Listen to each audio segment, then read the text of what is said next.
Assalamualaikum warahmatullahi wabarakatuh. Bismillahirrahmanirrahim. Ashhadu an la ilaha illallah wa ashhadu anna Muhammadar Rasulullah. Allahumma salli ala Sayyidina Muhammad wa ala ali Sayyidina Muhammad. Rabbi israh li sadri wa yassir li amri wahlul 'uqdatam min lisani yafqahu qawli. Amin. Bismillahirrahmanirrahim. Silakan Kang Mas Ahsanul dari Bawean. Assalamualaikum warahmatullahi wabarakatuh. Setelah kami mengikuti kajian Gus Halim dari waktu ke waktu, saya akhir-akhir ini merenung dan berpikir, karena memang panduan saya pertama adalah Al-Quran yang saya baca, dan saya cocokkan dengan apa yang sampean sampaikan dalam keterangan tentang ma'rifat Allah, tentang yang hidup dan yang wujud. Memang kami sepakat dengan ma'rifat Allah, dialah yang wujud, dialah yang hidup. Lalu kami berpikir yang berhubungan dengan akhirat, kejadian kematian sampai kepada peristiwa perjalanan di akhirat padang mahsyar sampai Shiratal Mustaqim. Lalu keterangan-keterangan sampean itu seakan-akan menafikan dari keterangan-keterangan hadis Nabi, keterangan-keterangan para ulama yang menjelaskan tentang kehidupan akhirat, baik itu secara ma'arif ataupun secara zakharif. Maka kami ingin bertanya tentang hal-hal yang penjelasan tentang sampean mengenai akhirat, sehingga seakan-akan hanya penjelasan simbolik saja. Yang paling kami mikirkan lagi tentang sampean dengan talqin. Talqin itu yang kita lakukan, mentalkin orang yang mati. Ternyata kata sampean itu mentalkin orang-orang yang hidup, hanya memberikan ajaran-ajaran kepada orang-orang yang hidup, sedangkan yang mati sudah tidak perlu ditalkin. Itu mohon penjelasannya. Assalamualaikum warahmatullahi wabarakatuh. Tambahan lagi Gus, yang berkaitan dengan kiamat. Di dalam Al-Quran kan jelas ayat-ayatnya. Asyamsu kuwirat, wa idzan nujumu qadarat, wa idzal jibalu suyirat, wa idzal insyaru uqtilat, wa idzal wuhusyu syirat, wa idzal biharu sujirat, wa idzal nufusu zuwijat, wa idzal mau'udatu su'ilat. Ini semua adalah kan kata-kata yang jelas dan bisa dipahami. Lalu kalau kita tafsirkan dengan sesuatu yang masih abstrak, lalu dakwah Al-Quran saat ini hanya sekedar simbol saja, sedangkan hakikatnya tidak seperti itu. Nah, ini yang membuat pikiran saya tidak tenang tentang apa yang saya sampaikan, yang sampean sampaikan, yang bertolak belakang dengan kalam Allah dalam Al-Quran. Terima kasih.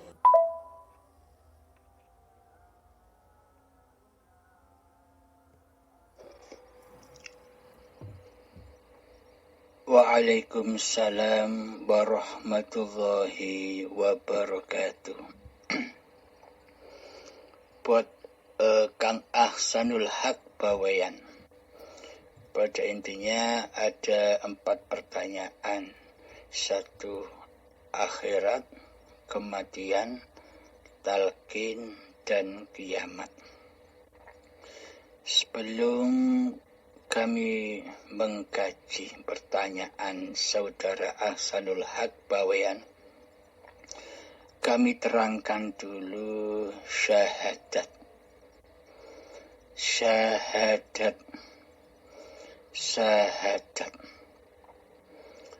Di dalam syahadat itu adalah penyaksian Allah dan kepada Muhammad Rasulullah. kita wajib menyaksikan Allah dan Muhammad Rasulullah.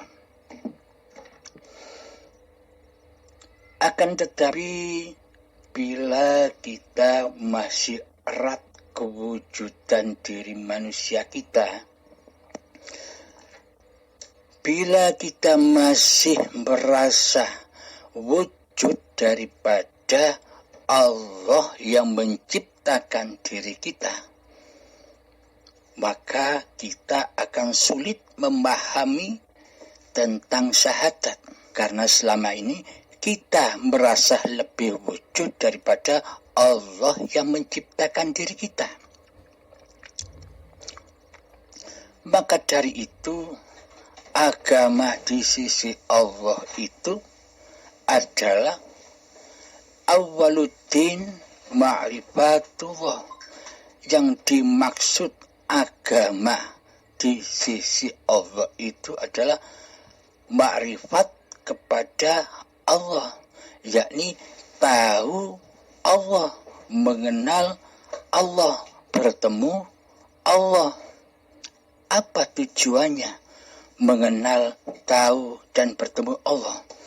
Agar pengabdian kita kepada Allah tidak tersesat dimakan oleh hawa nafsu kita sendiri. Terbukti Allah dan Kanjeng Nabi Muhammad perintahkan umat manusia untuk beribadah secara syariat, untuk sholat secara syariat dan sebagainya, diwajibkan diawali dengan niat. Karena innamal a'malu binniyah. Suatu amaliyah itu tergantung niatnya. Di dalam perintah itu, di dalam niat kita diharuskan, kita diwajibkan membuka alam akhirat, membuka alam lillahi ta'ala.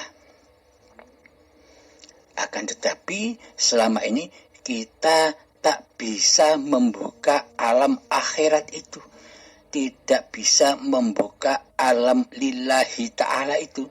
Karena apa? Karena kemakhlukan kita lebih unggul daripada Sang Khalik. Kemanusiaan kita merasa lebih wujud, lebih nyata daripada Allah sebagai pencipta diri kita. Itulah yang membuat hijab kita semua tak bisa bertemu Allah melewati pintu akhirat dan lillahi ta'ala. Karena manusia bila masih wujud diri manusianya di hatinya, sedang Allah digoibkan, ditiadakan di hatinya, maka semua pengertian-pengertian ayat-ayat Al-Quran atau hadis yang di luar diri itu pasti diangan-angankan seperti angan-angannya manusia, serba badaniah. Karena selama ini yang duduk menjadi Tuhan adalah manusianya, pasti seluruh ayat-ayat itu dinisbatkan kepada cerita-cerita manusia, serba manusiawi. Karena sampai kapanpun manusia itu tidak akan pernah memahami Allah. Ada suatu ayat begini, wahai Muhammad, jangan kamu membahas tentang roh, karena roh itu adalah rahasiaku. Ini bukan makna yang sebenarnya, ini hanya kiasan saja. Kiasan maksudnya bagaimana? Wahai Muhammad, jangan kamu membahas tentang roh. Jangan membicarakan tentang roh, karena roh itu adalah rahasiaku. Maksudnya begini, ketika di dalam hati kita masih wujud nyata Muhammadnya, masih nyata wujud manusianya, sampai kapanpun kita tak bakal kenal dengan Allah yang kita sembah. Maka seluruh perbuatan, seluruh amal ibadah, seluruh sholat kita pasti jatuh ke lembah anar. Yakni apa? Linafsi. Ini sholatku, ini ibadahku, ini puasaku. Karena selama ini kita tidak bermakrifat kepada Allah sesuai awaluddin ma'rifatullah. Jangan kau perlu agama sebelum kau mengenal Allah. Bila kita beragama tidak mengenal Allah, maka muhal kita bisa menyembah Allah. Maka muhal kita bisa bertemu dengan zat yang mencipta, zat yang menguasai diri manusia kita. Inilah yang dikatakan alam dunia, alam fana, alam linafsi. Seluruhnya serba manusia yang berkuasa di dalamnya. Coba ilustrasikan begini di dalam jiwa kita, direnungkan, ditafakuri. Apakah mungkin kita disebut bertuhan, sedangkan kita di dalam hati kita, Allah sebagai Tuhan kita tidak ada, tidak wujud kehadirannya, tidak nyata di hati kita. Akan tetapi yang nyata di hati kita adalah diri kita sendiri, hawa nafsu kita sendiri sebagai penguasa dan penggerak badan-badan kita ini, sebagai penguasa dan penggerak sholat kita, sebagai penguasa dan penggerak ibadah-ibadah kita. Lah berarti selama ini kita tak bertuhan karena Allah tak wujud, Allah tak nyata, Allah tidak kuasa atas diri kita. Karena selama ini kita merasa kitalah yang paling kuasa daripada Allah. Coba renungkan di hati kita. Iya kan? Selama ini seolah-olah kitalah yang paling merasa kuasa daripada Allah. Karena apa? Karena Allah tiada, karena Allah gaib, karena Allah tidak hadir, tidak kita hadirkan di hati kita sebagai Allah, sebagai Tuhan, penguasa diri manusia kita. Maka dari itu, bila kita mengenal Allah, bagaimana mungkin kita bisa mengabdi kepada Allah? Bila kita tidak mengenal Allah, bagaimana mungkin kita bisa ingat Allah, bisa zikir kepada Allah? Yang kita ingat dan yang kita zikiri selama ini hanyalah tulisan-tulisan saja, nama-nama saja. Nama Allah, nama subhanallah, tulisan alhamdulillah, wala ilaha illallah, wallahu akbar. Tapi di hati kita yang wujud jadi Tuhan adalah hawa nafsu kita sendiri yang merasa bisa berzikir kepada Allah. Namun faktanya sesungguhnya yang kita zikiri di hati kita siapa? Coba cek siapa yang paling wujud, yang paling nyata di hati kita selama ini. Diri kita sendiri ataukah Allah?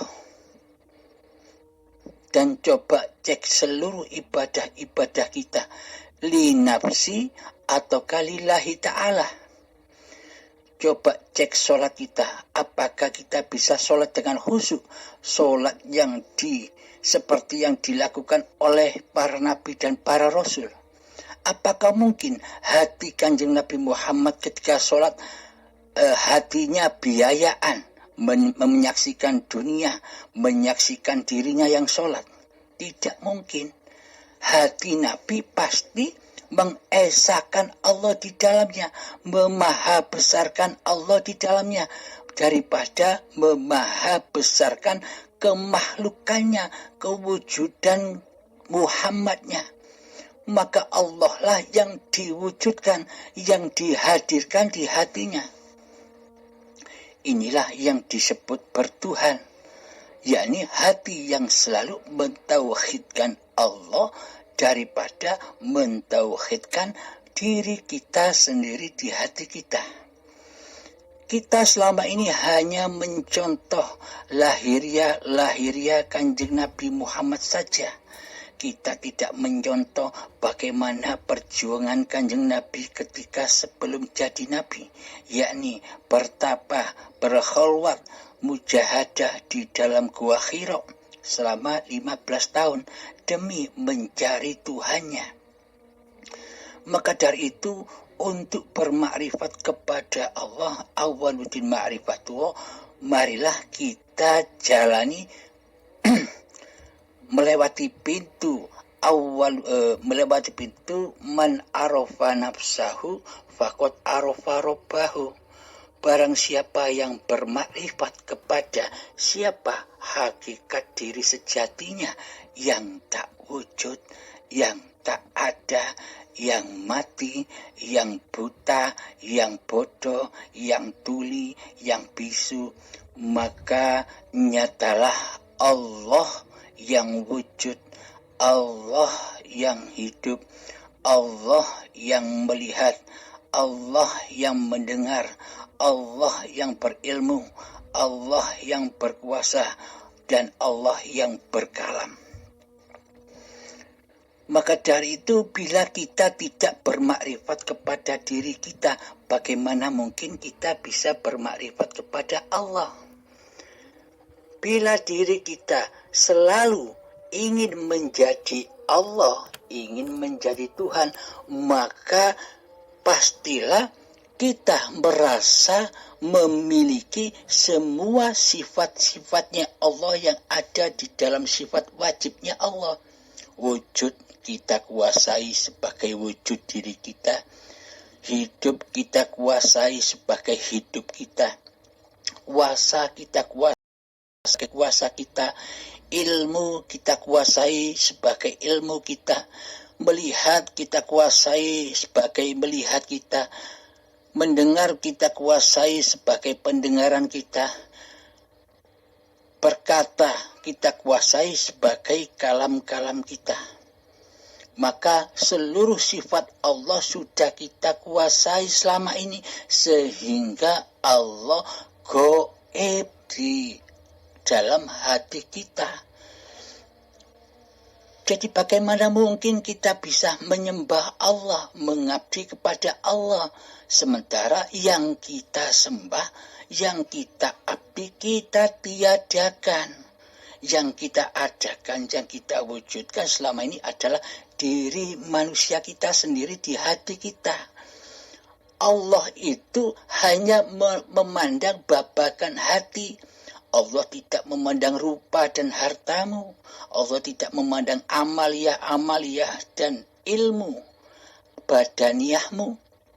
Allah pun tidak memandang nasab-nasab kemuliaanmu di sisi manusia. Tapi Allah hanya memandang hatimu. Di dalam hatimu itu yang kau tuhankan dirimu ataukah Allah pencipta dirimu. Hanya itu yang dipandang oleh Allah. Maka selama ini ketika kita masih memegang, mengira kitalah yang hidup, kitalah yang wujud, maka kita tak akan bisa bertemu dengan yang hidup. Karena hidup selama ini kita akui sebagai hidup kita, bagaimana kita bisa mengabdi kepada hidup. Coba, ketika kita sebagai bayi yang suci, apakah kita merasakan, apakah kita menyaksikan keadaan bayi itu? Kita kan belum ada, meskipun hidup dan badan ini sudah ada, tapi kita belum ada, belum wujud, belum didatangkan oleh Allah. Lalu kapan kita dilahirkan oleh Allah, diadakan oleh Allah di dunia ini? Ketika datang detik-detik akil balik, kita mulai merasakan hidup ini hidupku, badan ini badanku, ketika saat kita TK, sekitar umur 5, 6 tahun sampai 7 tahun. Saat itulah kita diadakan, kita dilahirkan. Kita diadakan dan dilahirkan syariatnya memang dari bayi. Akan tetapi sejatinya kita mulai menyadari kehidupan ini sejak akil balik tiba, yakni usia TK. Bismillahirrahmanirrahim. Saat ini kita membahas tentang syahadat. Syahadat itu menyaksikan.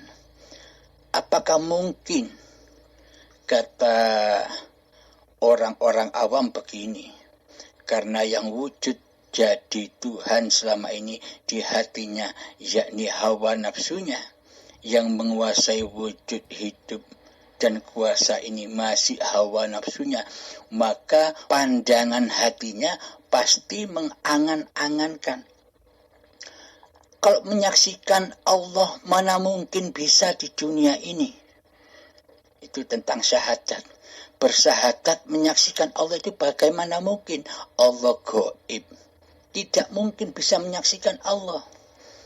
Karena yang wujud, yang berkuasa atas hati ini, selama ini masih manusianya. Selamanya hati tidak akan rela dan ridho bila diri manusia ini diadamkan, ditiadakan. Maka tak akan bisa menyaksikan Allah di dunia ini. Karena di dunia ini manusia berkuasa atas kuasa dan kehendaknya di dalam dunia ini. Maka dari itu dunia ini dunia fana. Dunia fana tempat manusia berkuasa. Hatinya masih wujud manusianya. Terus angan-angan orang awam begini. Asyhadu alla ilaha illallah, menyaksikan Allah. Bagaimana mungkin di dunia ini bisa menyaksikan Allah? Dan Muhammad bin Abdullah yang sudah meninggal 14 abad yang lalu, bagaimana mungkin kita bisa menyaksikan? Akhirnya syahadat itu hanya sebuah kalam-kalam saja. Padahal syahadat itu menyaksikan Allah dan Muhammadnya. Ketika hati sudah bisa menyaksikan Allah dan Muhammadnya, maka Islamlah dirinya, selamatlah dirinya dari selain Allah. Mari kita buka tentang syahadat. Sebelum kita buka tentang syahadat, mari kenali dulu siapa sih zat yang bernama Allah itu. Nama Allah itu kan hanya nama, bukan zatnya. Sama seperti nama saya Abdul Halim. Nama Abdul Halim kan tidak seperti wujud bodinya Abdul Halim ya. Nama hanya sebuah nama, beda dengan pemilik namanya. Mari kita ungkap siapakah Allah itu. Bismillahirrahmanirrahim. Allahu la ilaha illa huwal hayyul qayyum. Allah, tiada ilah, tidak ada Tuhan yang berhak disembah kecuali dialah hidup yang kekal, lagi terus-menerus menghidupi ciptaan-ciptaannya. Jadi siapakah hakikat zat yang bernama Allah itu? Dialah hidup. Hidup yang selama ini kita akui sebagai hidup manusia kita itu loh Allah. Akan tetapi selama ini kita buta. Karena apa? Karena kitalah yang merasa hidup. Karena kita merasa bahwa hidup ini hidup manusia kita. Itulah yang membelenggu hati kita bertemu dengan Allah. Mengingat kepada Allah. Karena apa? Karena selama ini yang merasa jadi Tuhan, yang merasa jadi Allah adalah diri kita sendiri. Kita selama ini tidak merasa. Bagi orang-orang Islam pasti mempelajari ilmu ketuhanan. Ilmu tauhid, di sana ada sifat-sifat wajibnya Allah dan sifat-sifat muhalnya Allah. Di dalam sifat wajibnya Allah, Allah itu wujud. Wajib Allah itu wujud, nyata, jelas. Dan kebalikannya adalah Adam. Adam itu tidak mungkin, Allah itu tidak ada. Allah itu wajibul wujud, ada. Nah, selama ini praktek hati kita bagaimana? Kita menjadi Allah ataukah kita menjadi makhluk? Coba tafakuri di dalam hati kita. Siapa yang wujud di hati kita selama ini? Makhluk ataukah khalik? Sedangkan Allah pencipta diri kita. Sedangkan sang khalik kita dudukkan tempatnya di dalam sifat muhal bagi Allah. Yakni fana, yakni adam, tiada, goib. Apakah begitu ajaran Allah dan ajaran Rasulullah SAW? Karena babakan Allah, ketuhanan, agama itu di hati. Allah hanya memandang hati, bukan memandang laku-laku zahir kita, bukan memandang ilmu-ilmu syariat kita. Selagi kita membangga-banggakan amal kita, selagi kita membangga-banggakan ilmu kita, selamanya kita akan buta kepada zat yang mencipta diri kita.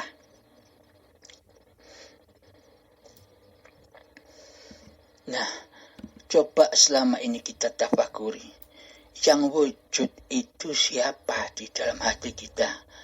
Allah kah atau diri kita?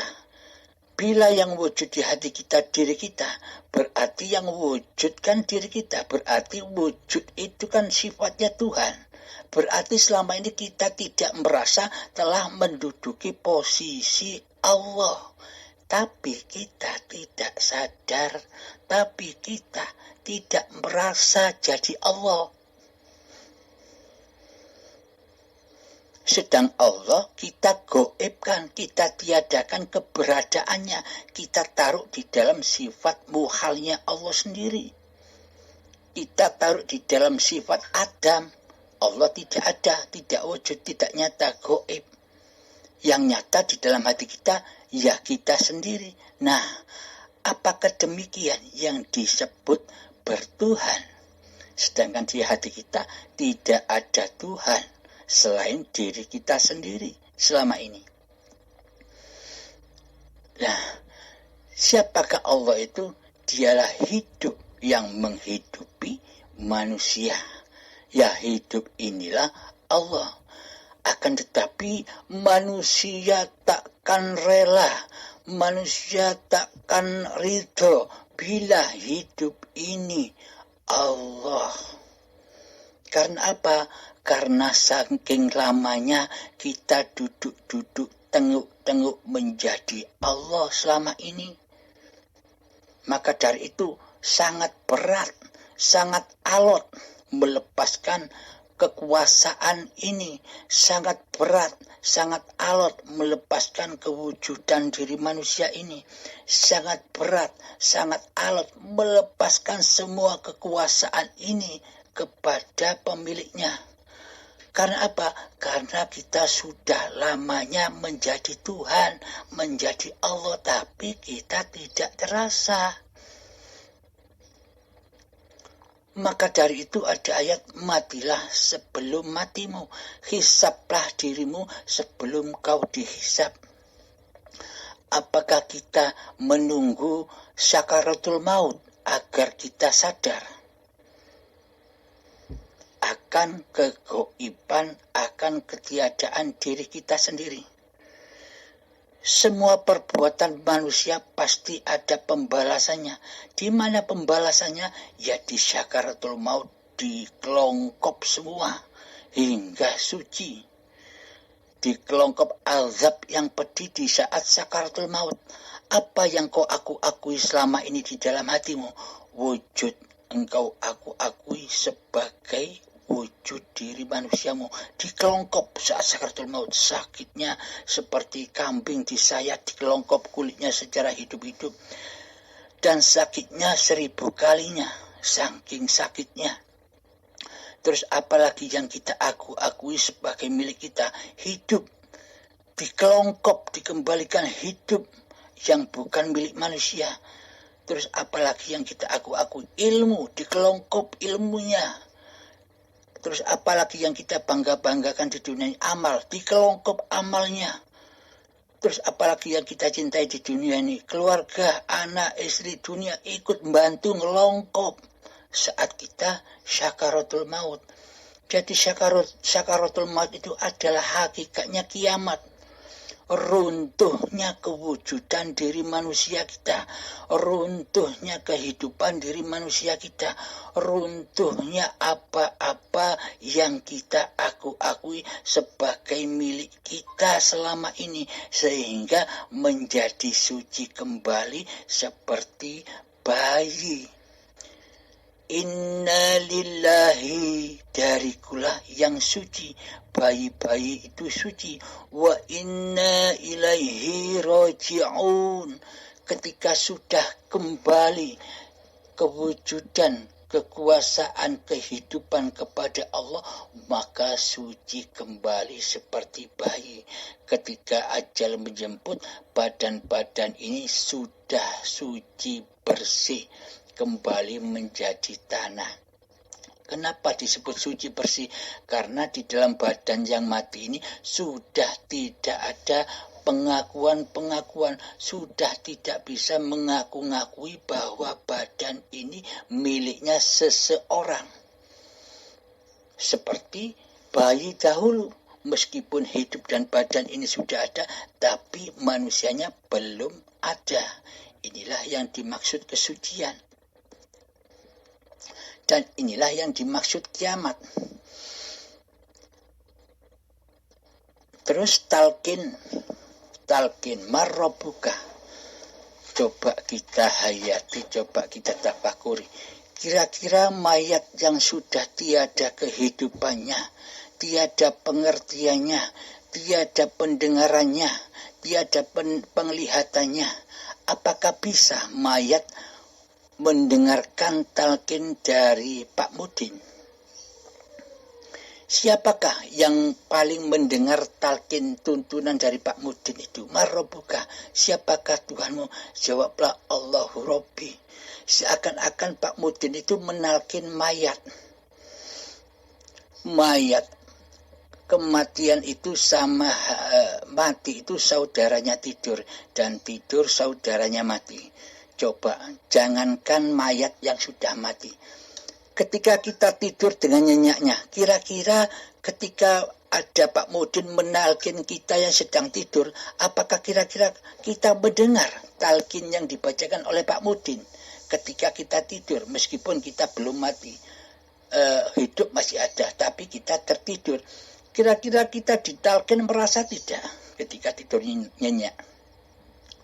Nah, ketika kita tidur saja tidak mendengar, tidak merasakan ditalqin oleh Pak Mudin. Apalagi kalau sudah tiada hidupnya. Ya seperti menalkini pohon, menalkini kayu yang tidak ada hidupnya. Bisa dimengerti, coba hayati, ditafakuri. Terus kematian. Kematian di sisi manusia, ya matinya badan. Karena manusia selama ini bertauhidkan, bertuhankan kepada badan yang dikira badan inilah yang memiliki hidup. Badan inilah yang memiliki kekuasaan. Kekuasaan untuk bersyariat sendiri tanpa Allah. Maka dari itu seluruh ibadah dan sholat kita selama ini pasti larinya linapsi. Kembali kepada hambanya, tidak sampai kepada Tuhannya. Karena apa? Karena hambanya merasa dirinya yang bersyariat, yang bergerak, yang melakukan, yang menjadi penguasa dan menjadi Tuhan selama ini. Pasti larinya semua amalia badan ini kepada manusianya. Tidak bisa menembus Tuhannya. Karena selama ini yang jadi Allah kan bukan Allah. Allah kita goibkan. Allah kita tiadakan. Lalu siapa yang selama ini menjadi Allah, yang menjadi Tuhan? Kan diri kita. Tapi kita tidak merasa bahwa diri kita ini selama ini mensekutukan Allah dengan diri kita. Allahnya ditiadakan, diri kita yang diwujudkan. Seolah-olah begini. Di pagelaran wayang itu wayang-wayangnya bilang begini. Wahai dalang, engkau tidak usah mendalangi kami. Kami bisa jadi dalang sendiri. Kami bisa jalan sendiri, kami bisa kerja sendiri, kami bisa sholat sendiri, kami bisa puasa sendiri tanpa riko. Kata wayangi begitu kepada sang dalang. Sang dalangnya disuruh tenguk-tenguk melihat wayangnya. Inilah kenyataan selama ini kita menggoibkan, mentiadakan kuasa Allah di hati kita. Maka dari itu kita tidak bisa membuka pintu akhirat, yakni pintu akhirnya kewujudan, kekuasaan, kehidupan diri manusia kita, bahwa hidup inilah Allah, manusianya kembali ke alam ketiadaan. Itulah yang disebut akhirat, yakni alam lillah. Ketika sholat kita sudah mempersembahkan kembali bahwa yang mensolatkan ini adalah Allah. Hidup inilah yang mempergerakkan badan, berdiri, sujud, dan ruku. Hidup inilah yang menguasakan di dalamnya. Lah inilah yang dimaksud akhirat. Akhir kekuasaan diri manusianya kembali kepada kekuasaan Tuhannya. Yang dimaksud akhirat, hati yang sudah lillahi ta'ala. Bagi orang-orang awam yang belum bertuhan di hatinya, maka akhiratnya ya besok. Besok ketika ajal sudah menjemput, hidupnya sudah kembali kepada esanya Allah, yaitu akhirat. Saat ini ya belum akhirat. Karena apa? Karena manusia saat ini masih sedang, masih demen, masih cinta kepada hawa nafsunya sendiri, kepada dirinya sendiri ketimbang kepada Tuhan pencipta dirinya. Maka akhirnya ya besok ketika ajal sudah menjemput. Akan tetapi bagi para mukminin, akhirat itu ya sekarang. Sesuai ayatnya, matilah kamu sebelum matimu. Hisablah dirimu sebelum kau dihisab. Maka dari itu para mukminin adalah selalu menyaksikan Tuhannya lah yang berkuasa di alam ini ketimbang kuasa diri manusianya, karena manusianya sudah menetapkan di dalam hatinya kembali ke alam ketiadaannya, keadamannya, karena yang wujud, yang ada, yang hidup hanyalah Allah. inilah aplikasi La ilaha illallah. Inilah aplikasi La haula wala quwata illa billahil aliyil azim. Inilah yang disebut bertuhan. Kemudian melanjutkan syahadat tadi. Ketika saat ini kita sudah mengenal siapa Allah yang harus disaksikan, yakni hidup inilah Allah. Jadi tafakurilah, kembalikanlah, bersihkanlah hati kita dari kemanusiaan kita. Tetapkanlah, persembahkan kembali, abdikan kembali bahwa hidup ini bukan hidupnya manusia. Hidup inilah pencipta diri manusia kita. Dengan hidup dan kehidupan inilah cikal bakal badan kita tercipta sejak dari tanah sampai menjadi sperma hingga menjadi bayi hingga saat ini.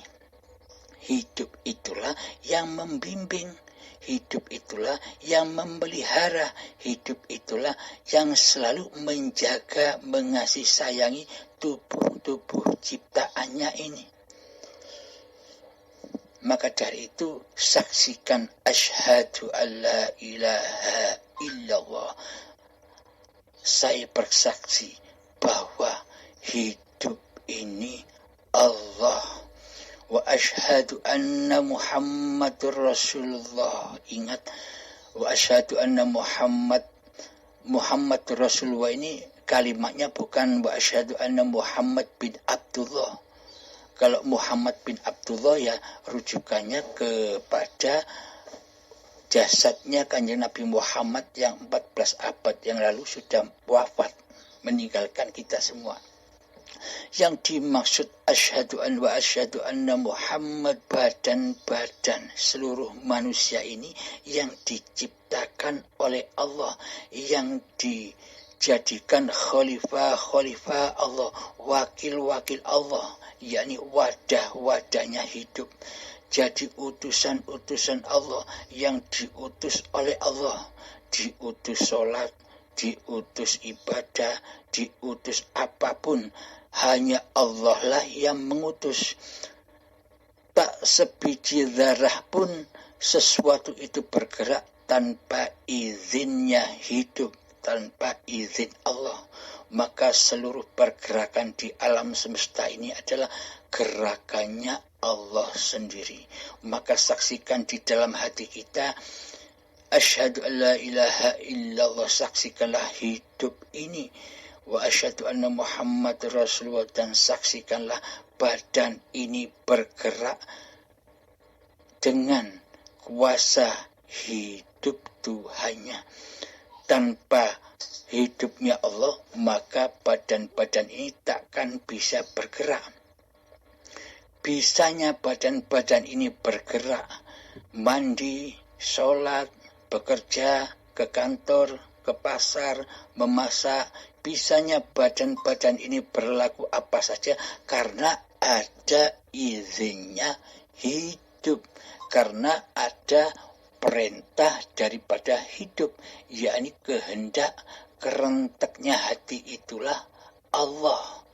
Jadi ketika sudah hidup kita pasrahkan kembali bahwa hidup ini Allah, inilah yang dimaksud syahadatullah, yakni hakikatnya syahadat. Jadi apapun yang dilakukan badan ini semuanya kembali kepada alam lillahi ta'ala. Semua kembali kepada akhirat, yakni akhirnya kekuasaan diri manusia kita atas hidup dan badan ini. Maka dari itu akhirat itu ketika kemanusiaannya sudah kembali ke alamnya, ketiadaannya yang wujud hanya Allah. Diceritakan setelah kiamat hancur leburnya alam ini, Allah berfirman, adakah Tuhan selain aku? Nah, ketika kita sudah pasrahkan kembali bahwa hidup ini Allah, badan ini ciptaan Allah, manusia tidak punya apa-apa, kembali ke alam ketiadaan, maka hiduplah Allah itu. Jadi selama kita merasa bahwa hidup ini hidup manusia kita, selamanya kita tak akan bisa mengabdi kepada Allah pencipta diri kita. Seolah-olah kita ini tercipta dengan sendirinya. Kita buta akan pencipta diri kita. Apabila kita tidak buta kepada Allah, pasti Allah pencipta diri kita, kita wujudkan di hati kita daripada diri kita sendiri. Inilah kenyataan bertuhan. Alhamdulillahirabbil alamin. Kang Ahsanul Haq Bawean. Sementara ini dulu jawabannya. Terima kasih. Assalamualaikum warahmatullahi wabarakatuh.